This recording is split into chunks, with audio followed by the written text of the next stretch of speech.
성우 같은 그런 말씀이고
아름다운지요 여호와 주님 주의 이름이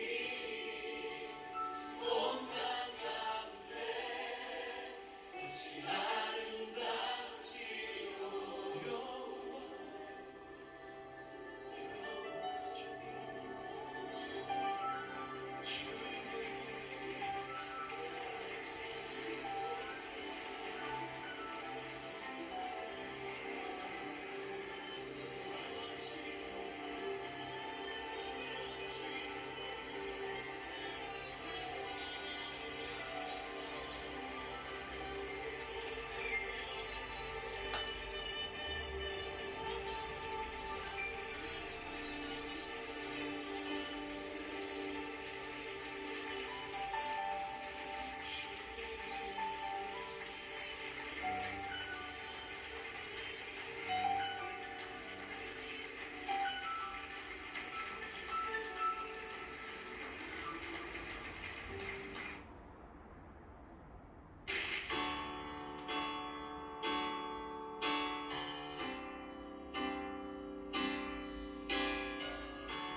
예수 하나님의 공의 주독생자 그의 나라 임하시네 할렐루야 예수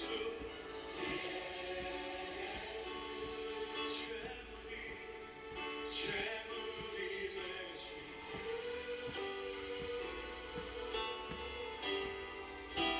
영광 중에 그의 나라 임하시네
2월 26일 주일 오전 예배를 주님께 올려드리도록 하겠습니다.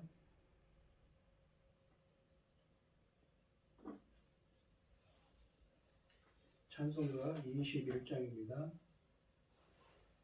다 찬양하여라 전능왕 창조의 주께 내 영혼아 주 찬양 평강과 구원의 주님 성도들아 주 앞에 이제 나와 즐겁게 찬양하여라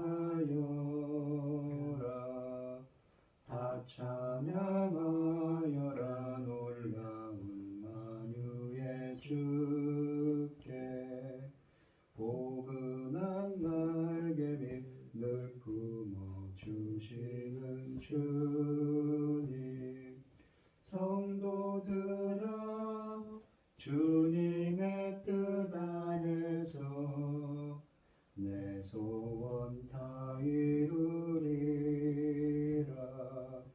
다 찬양하여라 온 몸과 마음을 바쳐 이 세상 만물이 주 앞에 다 나와 찬양 성도들아 기쁘게 소리 높여 영원히 찬양하여라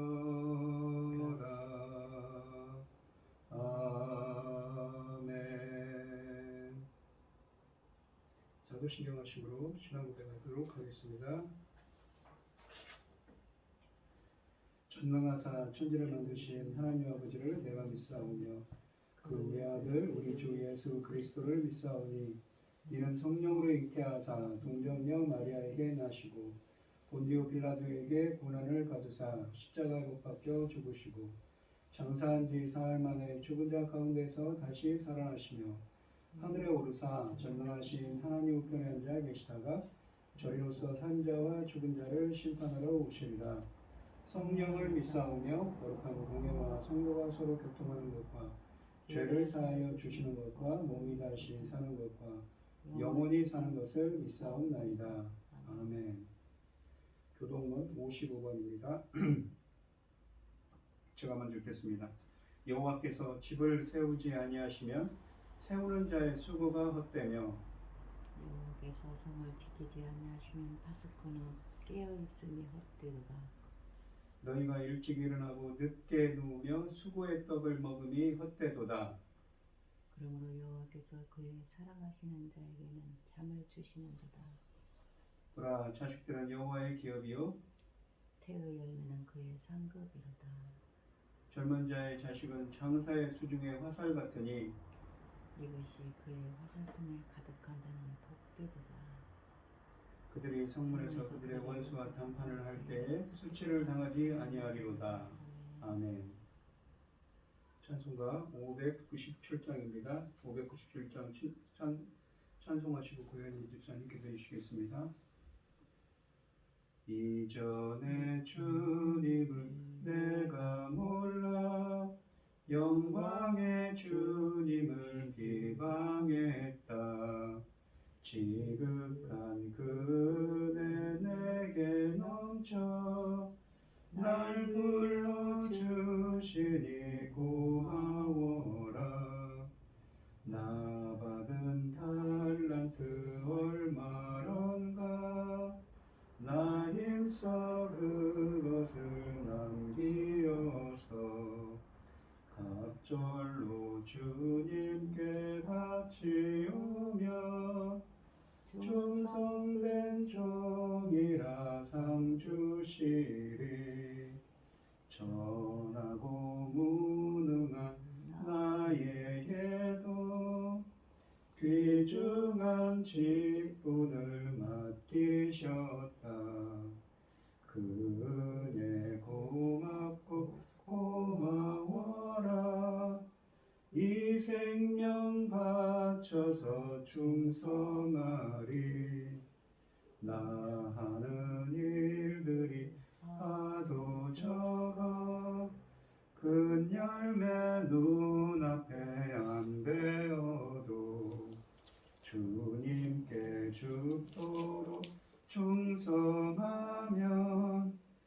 생명의 면류관 얻으리라. 아멘. 할렐루야. 내가 정직한 자들의 모임과 혈경 가운데서 전심으로 여호와께 감사하리로다. 아멘. 여호와께서 행하시는 일들이 크시오니 이를 즐거워하는 자들이 다 기리는도다. 그의 행하시는 일이 존귀하고 어미하여 그의 의가 영원히 서 있도다. 천지 만물을 지으신 전능하신 하나님 아버지, 어리석고 보잘것없는 저희를 자녀 삼으시고 아버지의 사랑 가운데 살아가게 하심을 감사드립니다. 아멘. 이 어지러운 세상 속에서도 이 시간 하나님께 예배드릴 수 있도록 인도하시니 참으로 감사합니다. 전능하신 하나님 아버지, 지금은 그 어느 시대보다도 중대한 시대입니다. 아버지께서 아버지 하나님 지금 아름다운 열매를 맺지 않는 나무마다 지켜 불에 던지느니라. 바로 이 시대입니다.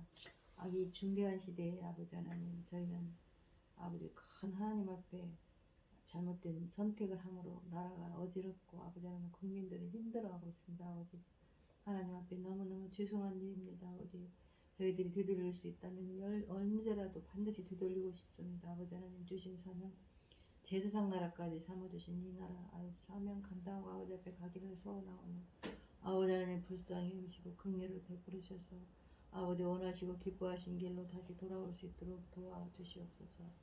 아버지 하나님 이 중대한 시대에 당신의 사랑하는 종 열매 맺을 말씀으로 아버지 주셔서 열게 하여 주셔서 아버지 하나님 강단에 세우셨으니 참으로 감사드립니다.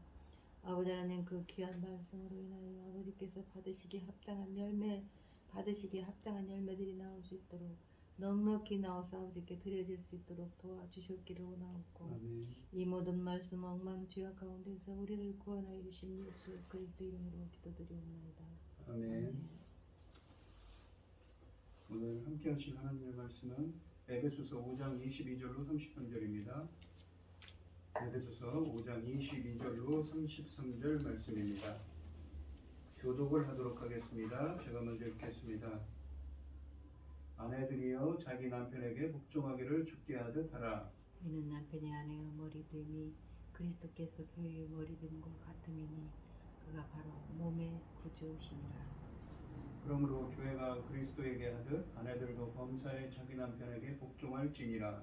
남편들 아내 사랑하기를 그리스도께서 교회를 사랑하시고 그의 교회를 위하여 자신을 주심같이 하라. 이는 곧 물로 씻어 말씀으로 깨끗하게 하사 거룩하게 하시고 자기 앞에 영광스러운 교회로 세우사 티나 주름자 된 것이나 이런 것들이 없이 거룩하고 흠이 없게 하려 하심이라. 이와 같이 남편들도 자기 아내 사랑하기를 자기 자신과 같이 할지니 자기 아내를 사랑하는 자는 자기를 사랑하는 것이라. 누구든지 언제나 자기 육체를 미워하지 않고 오직 양육하여 보호하기를 그리스도께서 교회에게 함과 같이 하나니. 우리는 그 몸의 지체입니다. 그러므로 사람이 부모를 떠나 그 아내와 합하여 그 둘이 한 육체가 될지니. 이 비밀이 크도다. 나는 그리스도의 교회에 대하여 말하노라. 그러나 너희도 각각 자기 아내 사랑하기를 자신같이 하고 아내도 자기 남편을 존경하라. 아멘. 찬송가 436장입니다. 나의 죄 주님의 새 생명 얻은 몸 옛것은 지나고 새 사람이로다. 그 생명 내 맘에 감같이 흐르고 그 사랑 내게서 해같이 빛난다. 영생을 누리며 주 안에 살리라.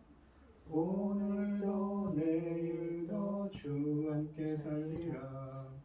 주 안에 감추인 새 생명 얻으니 이전에 좋던 것 이제는 값없다. 하늘의 은혜와 평화를 맛보니 찬송과 기도로 주 함께 살리라. 영생을 누리며 주 안에 살리라. 오늘도 내일도 주 산천도 조목도 새 것이 되었고 죄인도 원수도 친구로 변한다. 새 생명 얻은 자 영생을 누리니 주님을 모신 마음 새 하늘이로다. 영생을 누리며 주 안에 살리라. 오늘도 내일도 주 함께 살리라. 주 따라가는 길 험하고 멀어도 찬송을 부르며 뒤따라가리라. 나 주를 모시고 영원히 살리라. 날마다 섬기며 주 함께 살리라. 영생을 누리며 주 안에 살리라. 오늘도 내일도 주 함께 살리라. 아멘. 오늘 본문 말씀의 제목은 남편과 아내입니다.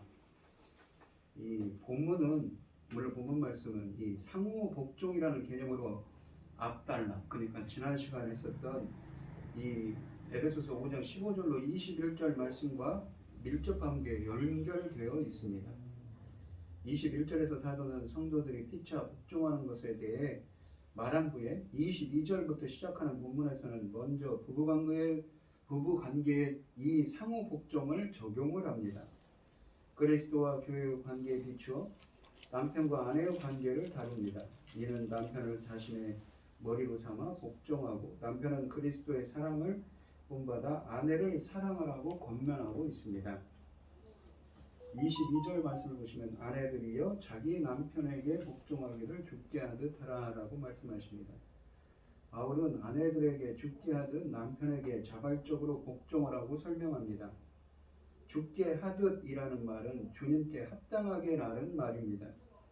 이것은 남편이 아내의 주라는 뜻이 아닙니다. 아내가 남편에게 지켜야 할 사랑의 의무는 복종입니다. 이 복종을 공건적인 인습에 의한 남존여비 관점에서 보아서는 안 됩니다. 이미 바울의 사상 가운데 모든 인간은 하나님 앞에서 평등하다는 생각이 자리 잡고 있었습니다. 사실 신약 성경은 여러 가지 점에서 여자가 남자와 동등한 존엄성을 가지고 있다고 가르칩니다.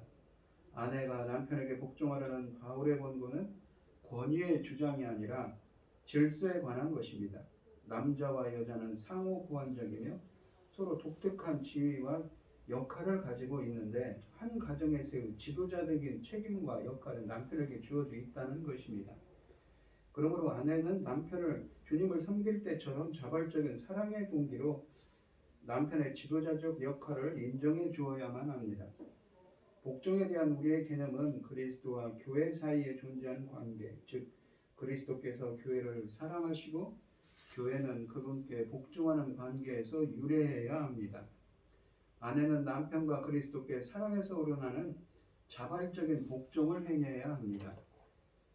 23절 말씀을 보시면 이는 남편이 아내의 머리됨이 그리스도께서 교회의 머리됨과 같음이니 그가 바로 몸의 구주시니라 라고 하십니다. 22절에서 말씀하셨듯이 왜 아내는 자기 남편에게 복종해야 하는가요? 그리스도께서 교회의 머리이신과 같이 남편이 아내의 머리이기 때문이라고 23절에서 말씀하십니다. 머리로 번역된 헬라어 명사 케팔레는 일반적으로 권위라는 의미나 지배자, 지도자라는 의미로 사용됩니다. 23절에서는 교회와 관련하여 그리스도의 권위가 더욱 분명히 나타납니다. 교회가 그리스도에게 복종해야 하는 것은 그가 교회의 주님이기 때문입니다.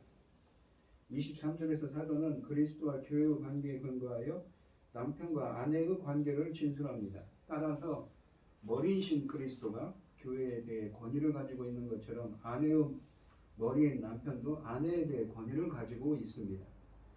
남편이 아내의 머리라는 개념은 신약성경의 다른 본문에도 등장합니다.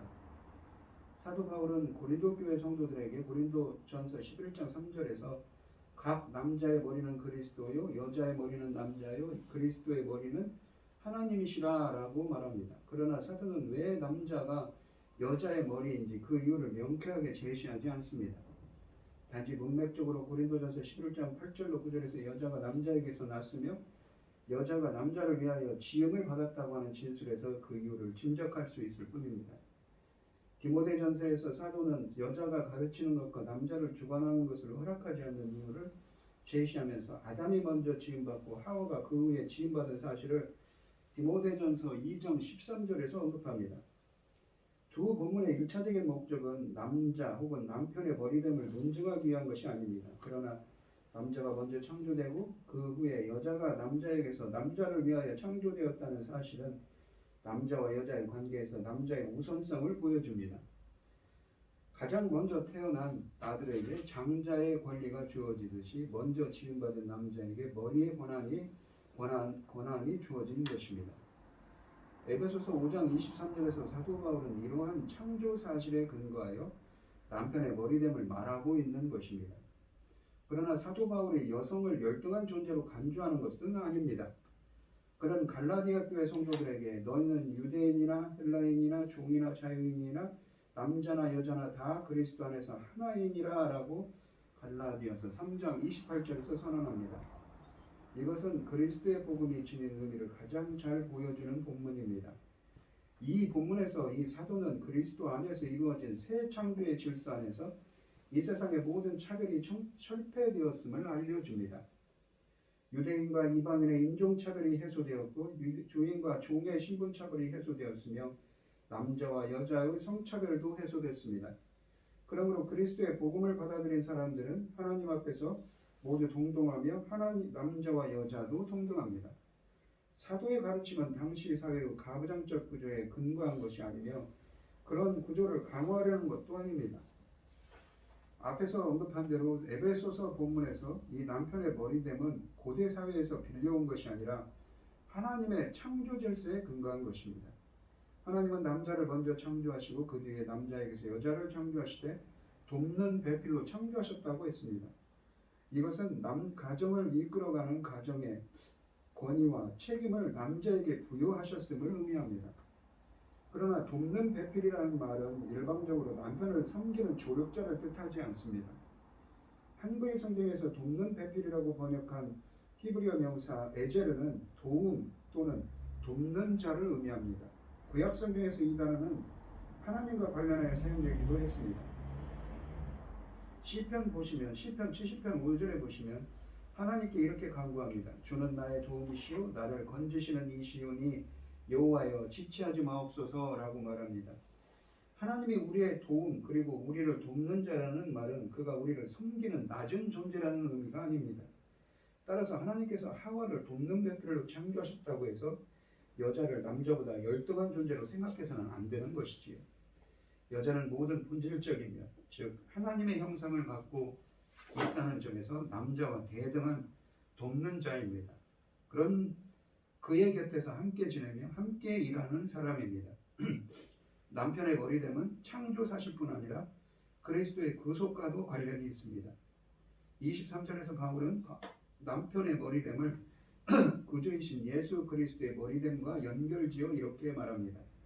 이는 그리스도께서 교회의 머리이신 것 같이 남편이 아내의 머리이기 때문입니다. 그리스도께서 몸의 구주라고 23절에 말씀하십니다. 이 본문은 남편이 아내의 머리라는 개념을 그리스도가 교회의 머리라는 개념에 비추어 이해해야 함을 보여줍니다.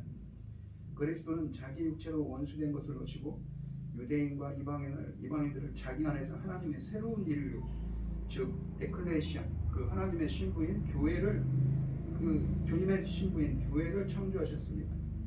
그리고 교회가 딱 머리이신 당신에게까지 자라도록 돌보십니다. 따라서 그리스도의 머리 되심은 억압이 아니라 돌보심을, 분립이 아니라 책임을 의미합니다. 이런 사실은 그가 몸의 구주이심이다라는 진술을 통해 더욱 잘 드러납니다.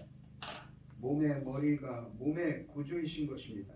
즉 그리스도의 머리 되심은 주권성과 함께 구원의 개념을 지닌 것입니다. 신분과 인종과 성의 차별이 철폐된 하나님의 새로운 인류 안에서 남편의 머리됨은 결코 신분이나 지위의 우월성을 뜻하지 않습니다. 도리어 그것은 그리스도의 머리됨과 같이 억압이 아니라 돌봄을, 굴림이 아니라 책임을 의미합니다. 하나 남편에게 머리의 권한이 부여된 것은 아내를 지배하고 억누르기 위한 것이 아니라 아내를 사랑과 온유로 섬기기 위한 것입니다. 이런 점에서 머리인 남편은 복종과 섬김을 받는 우두머리가 아니라 아내를 사랑으로 섬기는 우두머리 종입니다. 그러므로 남편이 아내의 머리라는 개념은 결코 남성 우월주의를 주장하지 않으며 또 그렇게 해서도 안 됩니다. 그러니까 서두에서도 말씀드렸듯이 21절에 보시면 상호 복종하라고 했는데 그 상호 복종이 서로 복종하라는 것이 무엇입니까? 바로 서로 사랑하고 서로 섬기라는 의미인 것이죠. 어떤 지배를 의미하는 것이 아니라는 것입니다. 그것을 그 복종의 개념을 남편과 아내의 개념에 빗대어서 그리스도가 교회에 행하신 것 같이 그 빗대어서 설명을 하는 것이지요. 복종은 남편의 이 지배와 아내의 굴복을 뜻하지 않습니다. 성도 간의 피차 복종, 5장 21절에 있는 그러한 복종의 한 사례일 뿐입니다. 머리됨은 남성이 여성의 근원이라는 의미도 아니고 여성의 열등하거나 남성 없이도 불완전한 존재라는 의미도 아닙니다. 머리됨은 돌봄과 책임을 의미합니다. 죽기까지 복종하셔서 교회를 책임지시는 예수님의 사랑을 뜻하는 것입니다. 그리스도께서 교회의 구주이신 것처럼 남편도 아내를 어려움에서 건지시고 부양하고 보호해야 합니다. 즉 보호합니다. 그러한 측면에서의 머리됨인 것이지요. 24절에 보시면 그러므로 교회가 그리스도에게 하듯 아내들도 범사에 자기 남편에게 복종할지니라라고 하십니다. 여자가 남자보다 열등함을 나타내는 것이 아니라 하나님의 창조 질서에 대한 순응으로 이해해야 합니다. 24절에서 사도는 아내가 남편에게 취해야 할 바른 태도의 본으로서 그리스도의 교회의 관계를 언급합니다. 그리스도는 교회의 머리이십니다. 그러므로 교회는 그리스도께서 머리라는 것을 인정하고 그분께 복종해야 합니다. 이와 같이 아내들은 자기 남편의 머리됨을 인정하고 그에게 복종해야 하는 것이죠. 그러니까 이 복종이라는 것은 무엇입니까? 섬김의 개념입니다. 그에게 굴복한다는 개념이 아니죠. 그리스도인 아내가 남편에게 복종해야 하는 것, 섬겨야 하는 것은 아내가 신분이나 지위에서 남편보다 열등하기 때문이 아니라 한 가정 안에 머리가 둘이 존재할 수 없기 때문입니다. 하나님은 가정의 질서와 안녕을 위해 머리를 세우시고 머리의 부실을 남자에게 이 남편에게 부여하신 것입니다. 그러므로 아내가 남편에게 복종하는 것은 하나님께서 세우신 질서를 겸손히 인정하는 것을 뜻합니다. 그러나 남편이 머리라고 해서 그가 그리스도와 같은 절대적인 권위를 가진 것은 아니라는 것입니다. 남편은 하나님께서 주신 권한을 그릇되게 사용할 수 있고 하나님의 뜻과 맞지 않는 것을 아내에게 강요할 수도 있습니다. 따라서 남편과 아내의 생각이 다를 경우에 누구의 생각이 그리스도의 뜻에 더 부합하는지 살펴보지도 않은 채 아내가 자기 생각을 버리고 무조건 남편의 뜻을 따라야 하는 것은 아닙니다. 더구나 남편이 음행을 범하여 아내와의 연합을 깨뜨렸거나 남편이 이성을 잃고 거칠게 행동한다면 그런 남편에게 복종할 수 없고 또 복종해서도 안 됩니다. 아내의 복종은 언제나 그리스도 안에서 이루어져야 하는 것이지요. 남편이 먼저 그리스도를 가정의 진정한 머리로 인정하고 그분의 뜻에 합당하게 행할 때 아내의 복종이 비로소 의미를 갖게 되는 것입니다. 요컨대 아내가 남편에게 복종해야 한다는 본문의 명령은 남편의 의사에 무조건 복종하고 무슨 일이든 시키는 대로 하는 하녀가 되려는 것이 아닙니다. 하나님께서 남편에게 부여하신 머리의 역할을 인정하고 남편의 의사가 그리스도의 뜻과 부합하는 경우에 자발적으로 복종할 것을 요청하는 것입니다. 또한 본문에서 사도가 말하는 아내의 복종은 일방적인 것이 아닙니다. 바울 사도는 21절에서 에베소 교회 성도들에게 그리스도를 경외함으로 서로 복종하십시오라고 말하였습니다. 상호 복종은 서로 복종하는 것은 18절 말씀처럼 성령에 의해 충만하게 된 성도들의 중요한 특징입니다. 그러므로 상호 복종은 기독교 윤리의 기본 원리이며 기독교 공동체에 속한 모든 구성원들이 따라야 할 원리입니다.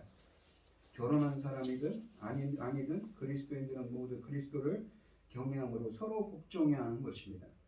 이것은 성부 하나님과의 동등함을 당연한 것으로 여기지 아니하시고 오히려 자기를 낮추시고 죽기까지 복종하신 성자 예수님이 보여주신 삶을 따르는 것입니다. 바울은 이러한 그리스도인의 상호 복종의 관점에서 남편을 머리로 인정하고 복종하라는 권면을 아내들에게 제시하고 있는 것입니다. 이를테면 아내의 복종은 상호 복종이라는 그리스도인의 일반적인 의무의 특수한 예인 것입니다. 아내들은 하나님께서 이루신 새로운 인류의 일원으로서 동료 그리스도인 남편에게 복종해야 합니다. 남편들도 하나님께서 이루신 새로운 인류의 일원이므로 동료 기독교인인 자기 아내에게 복종할 의무가 있는 것입니다. 그러니까 이 복종은 굴복이 아니라 서로 섬기는 개념인 것이죠. 아내는 교회가 죽게 하는 남편에게 복종해야 합니다. 주께서 교회의 머리신 것 같이 남편이 아내의 머리이기 때문이지요. 하지만 이것은 남녀의 우월이나 주종관계를 염두에 둔 권면이 아니라는 것입니다. 돕는 배필로서 하나님이 주신 질서를 따라 남편의 권위를 존중하고 사랑으로 복종하라는 뜻입니다. 비합리적이고 일방적인 굴종이나 맹종의 요구가 아니라 상호 복종의 원리를 전제하는 것이지요. 25절 말씀을 보겠습니다. 남편들아 아내 사랑하기를 그리스도께서 교회를 사랑하시고 그 교회를 위하여 자신을 주신같이 하라라고 하십니다. 25절에서 사도는 남편들을 위한 권면을 시작합니다. 그는 남편들에게 자기 아내를 사랑하라고 요청합니다. 하나님은 죄를 범한 하와에게 내가 내게 임신하는 고통을 크게 도하리니 내가 수고하고 자식을 낳을 것이며 너는 남편을 원하고 남편은 너를 다스릴 것이니라 라고 창세기 3장 16절에 선언하셨습니다.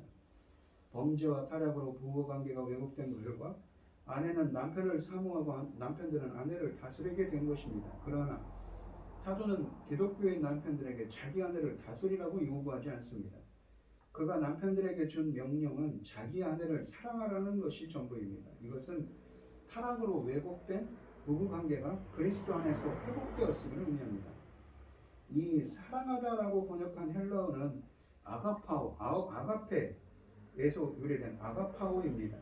이성적인 사랑을 뜻하는 에로스와 우정이나 가족적인 사랑을 뜻하는 필레오가 있지만 굳이 이 단어를 쓴 것은 그리스도인의 부부애가 어떠해야 하는지를 보여주기 위한 것입니다.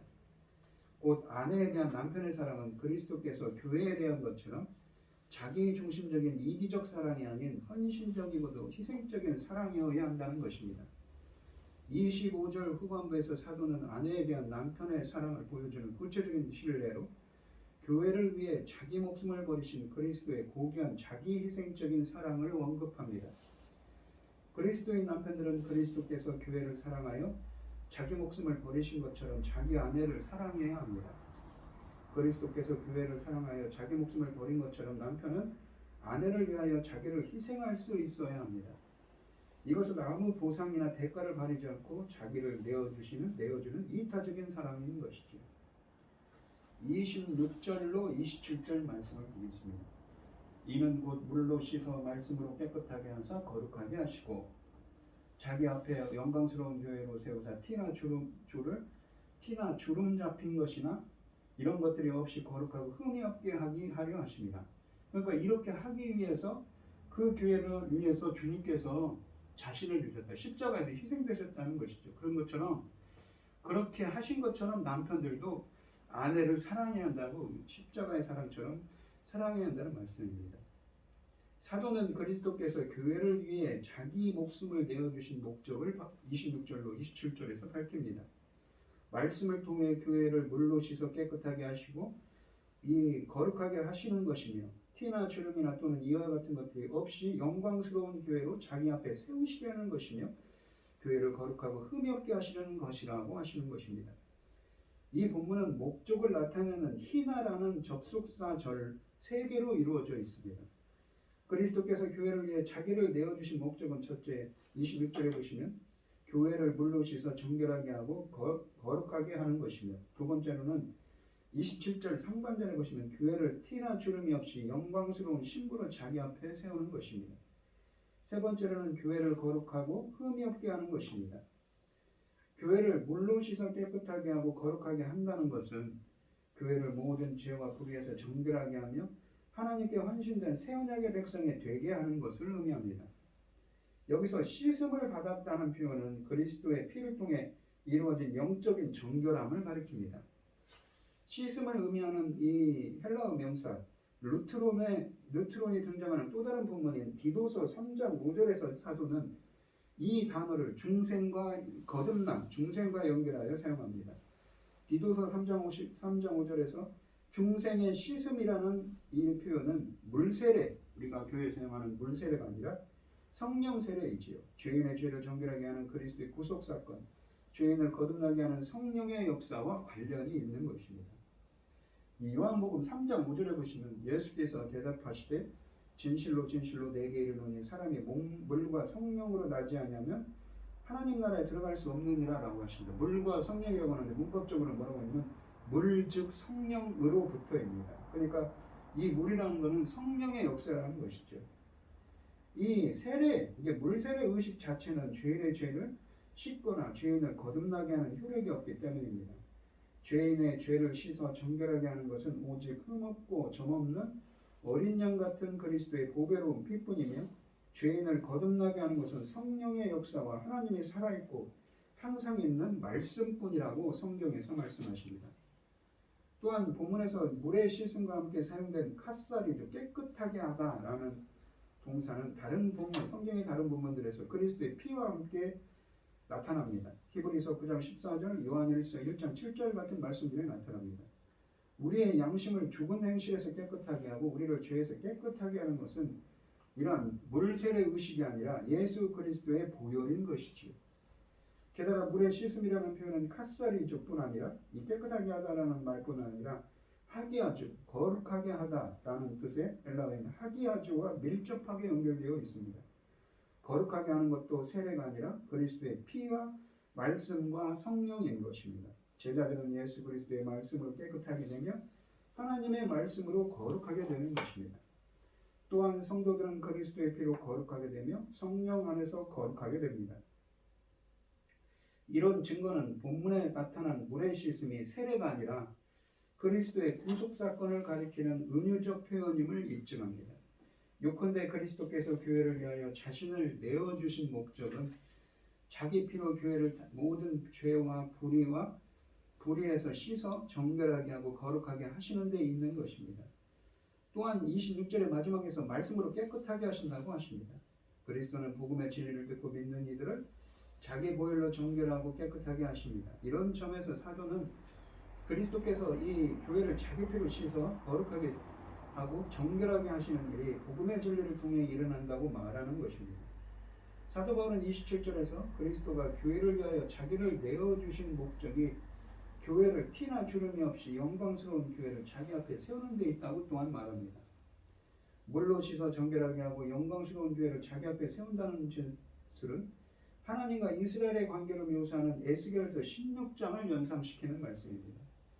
그 에스겔서 16장에 보시면 하나님은 버려진 어린아이인 이스라엘을 거두어 깨끗하게 씻기시고 이를 아름답게 꾸며 영광스러운 왕으로 만드신다고 하십니다. 이스라엘이 하나님의 신부로 등장하지만 에베소서 본문에서는 교회가 그래서 그리스도의 신부로 등장하는 것입니다. 에베소서에서 사도는 신부나 신랑이라는 용어를 사용하지는 않지만 결혼식 전에 신부가 목욕을 하고 단정하던 유대인들의 관습에 비춰볼 때 그리고 그리스도와 교회의 관계에 근거하여 남편들이나 아내들에게 권면하는 것을 고려할 때 그리스도께서 교회를 씻어 정결하게 하시고 자기 앞에 세우시는 것은 교회가 그리스도의 신부임을 의미합니다. 하나님께서 이스라엘을 씻겨 영화롭고 화려한 왕으로 세우시는 것과 같이 그리스도는 교회를 씻겨 정결하고 영광스러운 신부로 자기 앞에 세우시는 것입니다. 성경은 주님과 이 언약 백성의 관계를 결혼 관계를 묘사합니다. 구약에서는 이스라엘 백성들이었죠. 그리고 신약에서는 바로 교회. 하나님께서 새롭게 창조한 새 언약으로 창조된 백성들을 표현합니다. 이 27절은 한글 성경에는 없지만 그리스도를 가리키는 3인칭 명사 그를 의미하는 아우토스가 헬라 원문에 있습니다. 이것은 그리스도께서 친히 교회를 영광스러운 신부로 자기 앞에 세우시는 것을 강조합니다. 신랑이신 그리스도께서 모든 일을 하십니다. 신부를 정결하게 하고 아름답게 단장하시며 또한 신부를 인도하여 자기 앞에 세우십니다. 그때 교회는 티나 주름이나 또는 이런 것들이 전혀 없이 완벽하게 될 것입니다. 그리스도의 손길은 교회를 단 하나의 얼룩이나 주름도 남기지 않도록 완벽하게 하실 것입니다. 마지막으로 사도는 교회의 거룩함을 재차 강조합니다. 그리스도께서 교회를 위하여 자기를 내어주신 목적은 교회를 거룩하고 흠이 없게 하는 데 있습니다. 그리스도께서 교회를 물로 씻어 정결하게 하고 거룩하게 하신다는 것과 유사한 개념을 지니고 있습니다. 또한 이것은 에베소서 1장 4절 말씀처럼 하나님께서 창세전에 그리스도 안에서 성도들을 택하신 목적과도 일치하는 것입니다.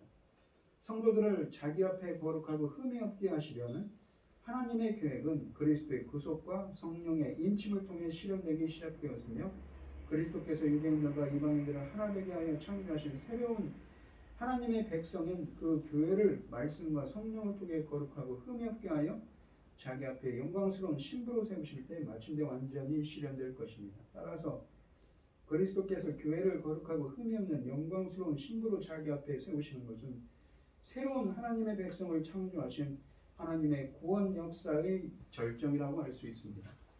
그리스도는 교회를 위해 자기를 내어주셨을 뿐 아니라 성령과 말씀을 통해 교회를 정결하고 거룩하게 하시는 일을 하고 계십니다.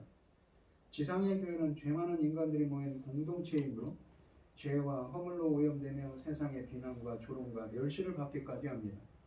그러나 그리스도는 교회의 모든 약점들과 문제들을 아시면서도 교회를 여전히 자기 신부로 대하십니다. 그리고 계속해서 교회를 말씀과 성령을 통해 정결하고 거룩하게 하여 마침내 티나 주름이 없이 찬란히 빛나는 영광스러운 신부로 자기 앞에 세우실 것입니다. 28절 말씀을 보겠습니다. 이와 같이 남편들도 자기 아내 사랑하기를 자기 자신과 같이 할지니. 그러니까 어떻게 이와 같이라면 앞에죠.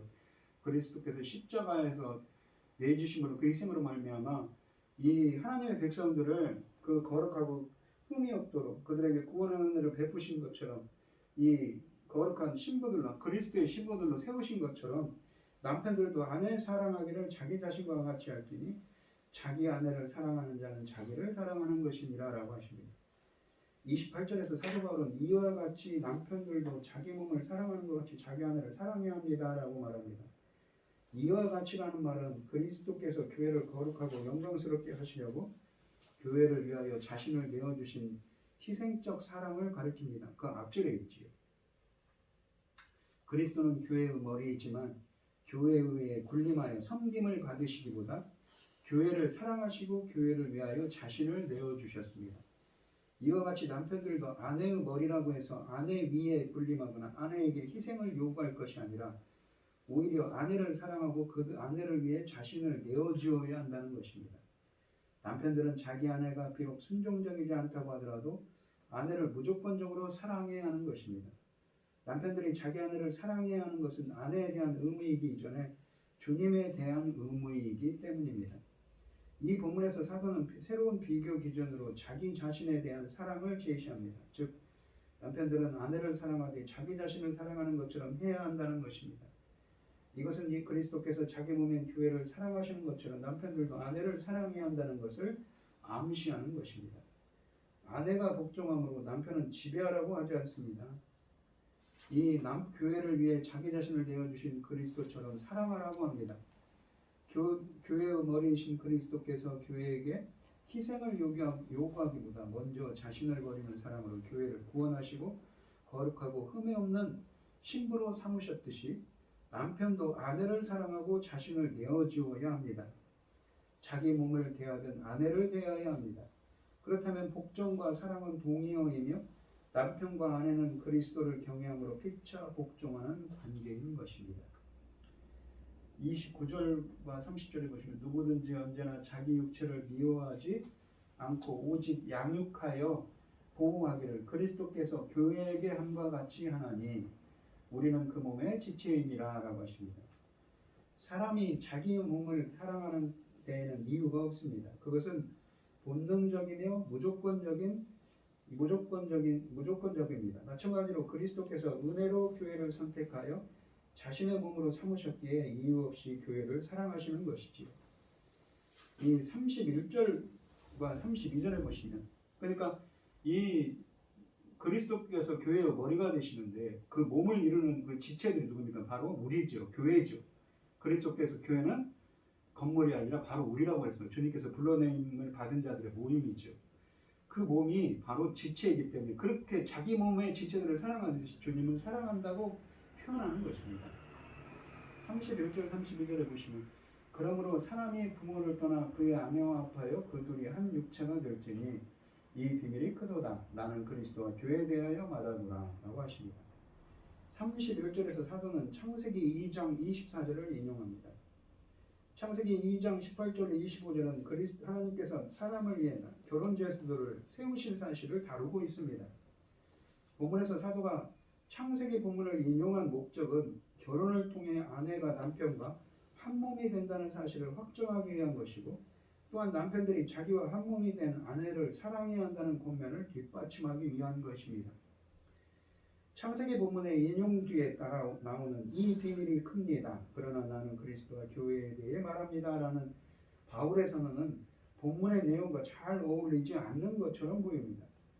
이 본문 자체가 남편과 아내의 관계에 대한 것일 뿐 아니라 아내와 남편을 위한 권면들로 구성되었기 때문이지요. 그러나 본문에는 이 남편과 아내의 관계에 관한 말씀과 그리스도와 교회에 관한 말씀이 함께 나오며 그 둘이 서로 긴밀하게 연결되어 있습니다. 그리스도와 교회의 관계는 그리스도인 부부를 위한 권면의 근거일 뿐 아니라 부부관계의 모범을 보여주는 구실도 합니다. 이와 동시에 그리스도와 교회에 대한 심도 있는 진술은 우리들에게 이 그리스도와 교회의 특별한 관계를 알려주고 있습니다. 이 본문 전체에서 오늘 본문 전체에서 사도 바울의 1차적인 목적은 이 그리스도와 교회의 관계를 통해 그리스도인 부부의 그러니까 기독교인 부부의 이상적인 관계를 규정하는 것입니다. 그러나 사도는 이렇게 하는 가운데 신약 성경에서 가장 아름답게 그리스도와 교회의 관계를 또한 묘사하고 있는 것입니다. 그리스도는 교회의 신랑이며 교회는 그리스도의 신부입니다.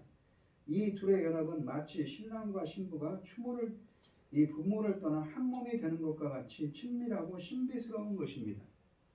그리스도와 교회의 관계에 관한 사도의 관심은 창세기 본문에 대한 그의 이해를 통해 더욱 강화됩니다. 사도는 남편과 아내의 하나됨이라는 문자적 의미를 담고 있는 창세기 본문이 그리스도와 교회의 연합이라는 영적 의미를 표상하는 것으로 이해합니다. 사도 바울은 창세기 본문을 인용할 때 문자적인 의미를 바르게 인식할 뿐 아니라 그리스도와 교회의 관계라는 관점에서 이 본문을 모형론적으로 이해하고 있는 것입니다. 그의 모형론적 해석은 아담과 하와의 창조라는 축과 그리스도와 교회의 구속이라는 축 사이의 대응점에 근거해 있습니다. 그리스도는 첫 아담에 대응하는 마지막 아담이며 교회는 첫 신부인 하와에 해당하는 마지막 아담의 신부입니다. 따라서 첫 사람 아담과 하와의 육체적 연합은 마지막 아담인 그리스도와 교회의 영적 연합을 표상하고 있습니다. 이렇게 모형론적으로 이해할 때 창세기 본문을 그리스도와 교회에 관한 본문으로 볼 수 있는 것이지요. 창세기 본문을 인용한 뒤에 사도가 언급한 큰 비밀이란 아담과 하와의 하나됨이 표상하는 그리스도와 교회의 하나됨을 가리킵니다. 이것은 32절에서 이 비밀이 크도다라는 말 뒤에 이어진 그러나 내가 그리스도와 교회에 대하여 말하노라라는 선언을 통해 더욱 분명히 드러납니다. 본문에서 남편과 아내의 관계에 관한 말씀이 그리스도와 교회의 관계에 관한 말씀은 서로 밀접하게 연결되어 있어서 그 둘을 분리할 수 없습니다. 남편과 아내의 관계에서 그리스도와 교회의 관계로 발전되지 않습니다. 그와 반대로 그리스도와 교회의 관계를 남편과 아내의 관계를 위한 패러다임으로 제시하는 것입니다. 31절과 32절에서도 사도는 먼저 그리스도와 교회 관계를 말하고 그것을 통해 남편과 아내의 하나됨을 암시합니다. 남편과 아내의 하나됨은 전 인류와 우주 만물을 위한 하나님의 목적인 하나됨, 즉 현재 그리스도와 교회의 관계 안에 실현되고 있는 하나됨을 반영해야 합니다. 따라서 그리스도와 교회가 영적으로 하나가 되는 것처럼 남편과 아내도 서로 복종하고 사랑함으로써 온전히 하나가 되어야 합니다. 이렇게 되려면 무엇보다도 남편들은 자신과 한 몸이 된 아내를 사랑하고 섬겨야 하는 것이죠. 33절 말씀을 보겠습니다. 그러나 너희도 각각 자기 아내를 자신같이 하고 자기 아내 사랑하기를 자신같이 하고 아내도 자기 남편을 존경하라. 33절에서 사도 바울은 다시 본문의 중요한 주제인 남편과 아내의 관계로 돌아옵니다. 여기서 그는 이 본문 전체에서 제시한 이 권면을 짧은 두 문장으로 요약합니다. 그러나 권면의 순서가 다릅니다. 앞부분에서 권면이 아내들에게 먼저 주어진 반면에 결론 부분에서는 남편들에게 먼저 주어집니다. 사도는 남편들에게 각각 자기를 사랑하는 것처럼 자기 아내를 사랑하라고 합니다. 각각이라는 단어는 이 권면이 교회의 지도자들이나 특정한 사람들만을 위한 것이 아니라 모든 사람들을 위한 것임을 보여줍니다. 에베소 교회의 남편들은 한 사람도 빠짐없이 사도의 권면에 주의를 기울이고 자기 아내를 사랑해야 합니다. 이 본문에서 사도가 명하는 사랑은 단지 감정이 아니라 그리스도께서 교회를 위해 보여주신 것과 같은 자기 희생적 행동을 가리킵니다. 또한 사랑의 정신은 대가를 바라지 않고 자기를 내어주는 것입니다. 그러므로 본문에서 사도 바울이 남편과 아내에게 주는 권면은 크게 다르지 않은 것입니다. 복종하는 것이 다른 사람에게 자신을 내어주는 것이라면 사랑하는 것은 그리스도께서 교회를 위해 자신을 내어주신 것처럼 다른 사람을 위해 자신을 내어주는 것이기 때문입니다. 이어서 사도는 아내들에게 권면합니다. 앞부분과는 달리 자기 남편에게 복종하라고 말하지 않고 자기 남편을 경외하라고 명합니다. 한글 성경에서 이 존경하다라고 번역된 헬라어는 포베오라고 합니다. 이것은 경외하다는 말입니다. 경외라는 것은 두 가지 의미가 있는데 무엇입니까? 자녀가 부모를 공경하듯이 공경하는 것이고 두려워하다 것과 두려워하다는 말입니다. 이 두 가지 의미를 가진 말이지요. 그러나 사도가 아내들에게 자기 남편을 경외하라고 명령할 때 그것은 아내가 남편 앞에서 움츠러들거나 문자 그대로 남편을 두려워하는 것이 아니라 남편을 존경하라는 의미입니다. 말입니다. 또 하나님 아버지나 그리스도를 경외하는 것 같이 남편을 경외하려는 말도 아닙니다. 남편은 신적인 존재가 아니라 아내와 조금도 다를 바 없는 연약한 인간이기 때문입니다. 단지 남편은 가정을 세우는 데 필요한 머리 역할과 책임을 하나님께 부여받은 존재일 따름입니다. 그러므로 남편을 경외하라는 말은 하나님께서 남편에게 부여하신 머리의 역할과 책임을 겸손히 인정하고 남편에게 복종하라는 뜻으로 이해할 수가 있습니다. 오늘 본문 말씀을 보시면 이 본문은 특별히 빛의 자녀들의 가장 기본적인 조직인 가정 안에서 부부 사이에 지행해야 될 생활을 언급하고 있습니다. 그러면서 바울은 부부관계를 그리스도와 교회 간의 사랑과 순종의 관계로 이해하고 적용시키고 있습니다. 즉 바울은 부부간의 화합이 각자의 본분에 순종하고 그리스도와 교회가 연합하여 서로를 존중하고 사랑하면서 일치를 도모할 때 서로 복종할 때 이루어진다고 가르치고 있는 것입니다. 상호 존중과 복종 속에서 사랑의 연합을 이루는 여러분들이 믿음의 가정들이 되시는 여러분들이 되시기를 바랍니다. 오늘 본문 말씀을 보시면 지난 시간에 했던 21절에 있는 서로 복종하라라는 그 말을 가정의 지금 남편과 아내의 관계에 빗대어서 설명합니다. 그런데 먼저 그거를 그리스도와 교회의 관계를 통하여서 그런 것처럼 그리스도께서 교회를 사랑하시고 자기 목숨을 내어주시고 그들을 구원으로 이끈 것처럼 그렇게 헌신적으로 아내를 사랑하고 아내도 남편의 머리됨을 인정하고 남편을 존중하라고 합니다. 이것이 바로 상호 복종, 서로 복종하는 그런 것이죠. 단순히 지배나 굴복을 의미하는 것이 아니라 마치 하나님의 사람으로서 하나님의 백성으로서 어떻게 가정생활을 꾸려가야 하고 그것이 바로 그리스도께서 교회를 사랑하신 것처럼 그리스도의 신부인 교회를 사랑하신 것처럼 그렇게 사랑하라고 말하는 것입니다. 여러분들 우리들도 이러한 믿음의 가정들이 될 수 있는 사랑의 연합을 서로 상호 복종함으로 서로 섬김으로 사랑의 연합을 이루는 믿음의 가정들이 되시기를 축원드리겠습니다. 기도하겠습니다. 하나님 아버지 감사합니다. 오늘 주신 하나님의 말씀처럼 저희들도 그리스도께서 교회를 사랑하시고 그리스도의 신부인 교회를 사랑하시는 것처럼 그 헌신적인 사랑처럼 남편은 아내를 사랑하고 아내도 남편을 사랑할 수 있도록 서로 복종할 수 있는 믿음의 가정들이 되게 하여 주시옵소서. 이 모든 말씀 거룩하신 예수님 이름으로 기도합니다. 아멘. 찬송가 559장입니다. 사철의 봄바람 불어일고 하나님 아버지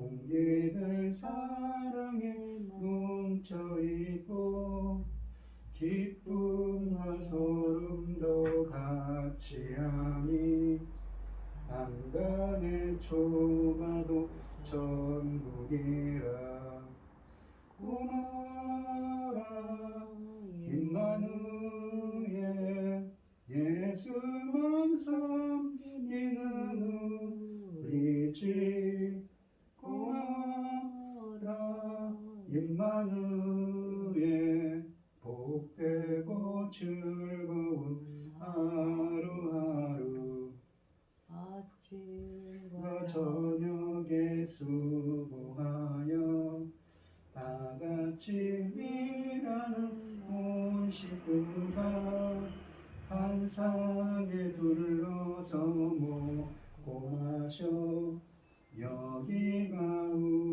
우리의 남원이라 고마워라 임마누엘 예수만 섬기는 우리 집 고마워라 임마누엘 복되고 즐거운 하루하루 기도하겠습니다. 참 감사하신 하나님 오늘 우리에게 모든 우리들을 불러모아 주시고 이렇게 예배드리게 하여 주시오니 감사를 드립니다. 이 시간 하나님께서 주신 많은 은혜와 사랑에 감사드리며 주님께 귀한 예물을 드리는 손길들이 있습니다. 드려지는 손길마다 주님께서 기억해 주시고 이 간과 기도에 귀 기울여 주시고 응답하여 주셔서 하나님의 기뻐하시는 뜻을 행할 수 있도록 인도하여 주시옵소서. 이 모든 말씀 거룩하신 예수님 이름으로 기도합니다. 아멘. 찬송가 5장을 하시고 축도하심으로 오늘 예배를 마치겠습니다. 이 천지가 만물들아 복 주시는 주 여호와 전능성부 성자 성령 찬송하고 찬송하세 아멘. 이제는 주 예수 그리스도의 은혜와 하나님의 극진하신 사랑과 성령의 교통하심이 성도들 머리머리 위에 이제로부터 영원히 함께 있을지어다. 아멘.